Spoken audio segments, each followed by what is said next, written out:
ಪ್ರಜ್ವಲ್ ರೇವಣ್ಣ ಮಾಜಿ ಕಾರು ಚಾಲಕ ಕಾರ್ತಿಕ್ ಗೌಡ ಸದ್ಯ ಎಲ್ಲಿ ಬೆಂಗಳೂರ ಮಲೇಷ್ಯಾನ ಈ ಪ್ರಶ್ನೆಗೆ ಗೃಹ ಸಚಿವ ಪರಮೇಶ್ವರ್ ಅವರು ಪ್ರತಿಕ್ರಿಯಿಸಿದ್ದಾರೆ.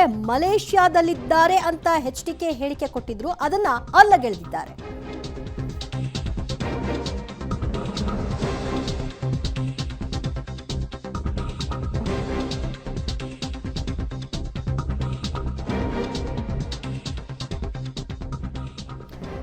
ಪ್ರಜ್ವಲ್ ಮಾಜಿ ಕಾರು ಚಾಲಕ ಕಾರ್ತಿಕ್ ಗೌಡ ಬೆಂಗಳೂರಿನಲ್ಲೇ ಇದ್ದಾರೆ, ಸದ್ಯ ಮಲೇಷ್ಯಾದಲ್ಲಿದ್ದಾರೆ ಅಂತ ಎಚ್.ಡಿ. ಕುಮಾರಸ್ವಾಮಿ ಅವರು ಆರೋಪಿಸಿದ್ರು. ಈ ವಿಷಯವಾಗಿಯೂ ಕೂಡ ಪರಮೇಶ್ವರ್ ಪ್ರತಿಕ್ರಿಯಿಸಿದ್ದಾರೆ. ಏನು ಹೇಳಿದ್ದಾರೆ ನೋಡೋಣ.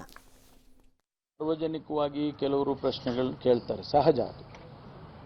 ಆದರೆ ಕಾನೂನಿನ ಚೌಕಟ್ಟಿನಲ್ಲಿ ಮತ್ತು ಟೆಕ್ನಿಕಲ್ ಆಗಿ ಏನು ಮಾಡಬೇಕು, ಯಾವಾಗ ಅರೆಸ್ಟ್ ಮಾಡಬೇಕು, ಯಾವಾಗ ಅವ್ರನ್ನ ಕರ್ಕೊಂಡು ಬರಬೇಕು, ಅದೆಲ್ಲವೂ ಕೂಡ ನಾವು ಹೇಳಿ ಇನ್ಫ್ಲೂಯೆನ್ಸ್ ಮಾಡೋಕ್ಕಾಗೋದಿಲ್ಲ. SITನವ್ರಿಗೆ ಗೊತ್ತಿದೆ, ಕಾರ್ತಿಕ್ ಗೌಡ ಅವ್ರ ಬಗ್ಗೆ ಗೊತ್ತಿದೆ, ದೇವರಾಜ್ ಗೌಡ ಅವ್ರ ಬಗ್ಗೆ ಗೊತ್ತಿದೆ, ಅವ್ರನ್ನ ಅರೆಸ್ಟ್ ಮಾಡೋವಂಥ ನವೀನ್ ಗೌಡ ಅಂತ ಗೊತ್ತಿದೆ. ಅದನ್ನು ಅರೆಸ್ಟ್ ಮಾಡುವಾಗ ಖಂಡಿತವಾಗಿ ಮುಲಾಜಿಲ್ಲದೆ ಅರೆಸ್ಟ್ ಮಾಡ್ತಾರೆ. ವಿಚಾರಣೆ ಮಾಡಿದ್ದಾರೆ, 41A ಕರ್ಕರ್ದು ವಿಚಾರಣೆ ಮಾಡಿದ್ದಾರೆ, ಸ್ಟೇಟ್ಮೆಂಟ್ ತೊಗೊಂಡಿದ್ದಾರೆ. ಅದೆಲ್ಲ ನಾವು ಹೇಳೋಕ್ಕಾಗೋದಿಲ್ಲ. ಕಂಪ್ಲೇಂಟ್ ಕೊಡದೆ ಹೇಗೆ ಅವ್ರನ್ನ ಕರ್ಕೊಂಡು ಬರೋಕ್ಕಾಗುತ್ತೆ?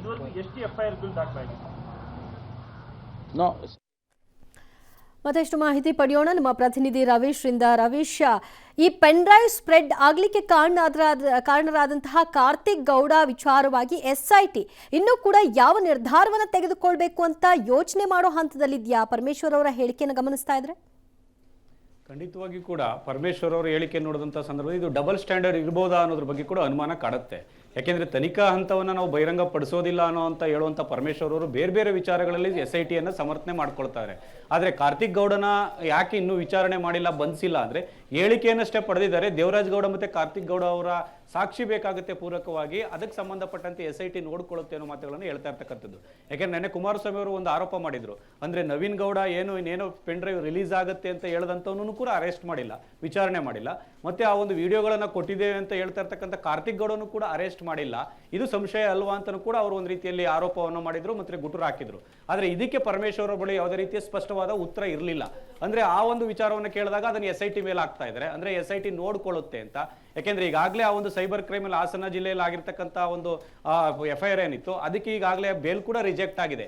ಇಂಥ ಸಂದರ್ಭದಲ್ಲಿ ಆತನನ್ನ ಬಂಧನ ಮಾಡೋದಾಗಲಿ ಅಥವಾ ವಶಕ್ಕೆ ತಗೊಂಡು ವಿಚಾರಣೆ ಮಾಡುವಂಥದ್ದಕ್ಕೆ ಯಾಕೆ SIT ಮುಂದಾಗಲಿಲ್ಲ ಅನ್ನೋದೇ ಬಹುದೊಡ್ಡ ಪ್ರಶ್ನೆ. ಇದಕ್ಕೆ SIT ಮುಖ್ಯಸ್ಥರು ಮತ್ತೆ ಅದಕ್ಕೆ ಸಂಬಂಧಪಟ್ಟಂದ್ರೆ ಉತ್ತರ ಕೊಡಬೇಕಾಗುತ್ತೆ. ಆದರೆ ಪೊಲಿಟಿಕಲ್ ಆಗಿ ಅಟ್ಯಾಕ್ ಮಾಡುವಂಥ ಸಂದರ್ಭದಲ್ಲಿ ಪರಮೇಶ್ವರ್ ಅವರು ಕೂಡ ನಮಗೆ ಕೆಲ ಮಾಹಿತಿಯನ್ನು ಕೊಡ್ತಾರೆ ಅಷ್ಟೇ ಅಂತ ಹೇಳುವಂಥ ಸಂದರ್ಭದಲ್ಲಿ SIT ಕೂಡ ಇದರ ಮಾಹಿತಿಯನ್ನು ಕೊಡಬೇಕಾಗಿತ್ತು, ಅಥವಾ ಕೊಟ್ಟಿದ್ದಾರೋ ಅಥವಾ ಪರಮೇಶ್ವರ್ ಮುಚ್ಚಿಟ್ಟಿದ್ದಾರೋ ಅಂತ ಕೂಡ ಗೊತ್ತಿಲ್ಲ. ಆದರೆ ಎಲ್ಲಾ ಪ್ರಶ್ನೆಗಳು ಕೂಡ ಈ ಒಂದು ವಿಚಾರದಲ್ಲಿ ತಮಗೆ ಬೇಕಾದಂಥ ಪೊಲಿಟಿಕಲ್ ಇದಕ್ಕೆ ಮಾತ್ರ ಒಂದು ರೀತಿಯಲ್ಲಿ ಆನ್ಸರ್ ಮಾಡುವಂಥ ಕೆಲಸ ಮಾಡಿದ್ದಾರೆ ಹೊರತು ಈ ರೀತಿಯ ಪ್ರಶ್ನೆಗಳಿಗೆ ಪರಮೇಶ್ವರ್ ಉತ್ತರ ಕೊಟ್ಟಿಲ್ಲ. ಹಾಗಾಗಿ ಎಲ್ಲೋ ಒಂದ್ ಕಡೆ ಈ ಒಂದು ನಡೆ ಏನಿದೆ ಇದು ಸಾಕಷ್ಟು ಚರ್ಚೆಯನ್ನು ಹುಟ್ಟುಹಾಕಿದೆ ಅಂತ ಹೇಳ್ಬೋದು. ದಿವ್ಯಾ, ಥ್ಯಾಂಕ್ ಯು ರವೀಶ್ ನಿಮ್ಮೆಲ್ಲ ಮಾಹಿತಿಗೆ.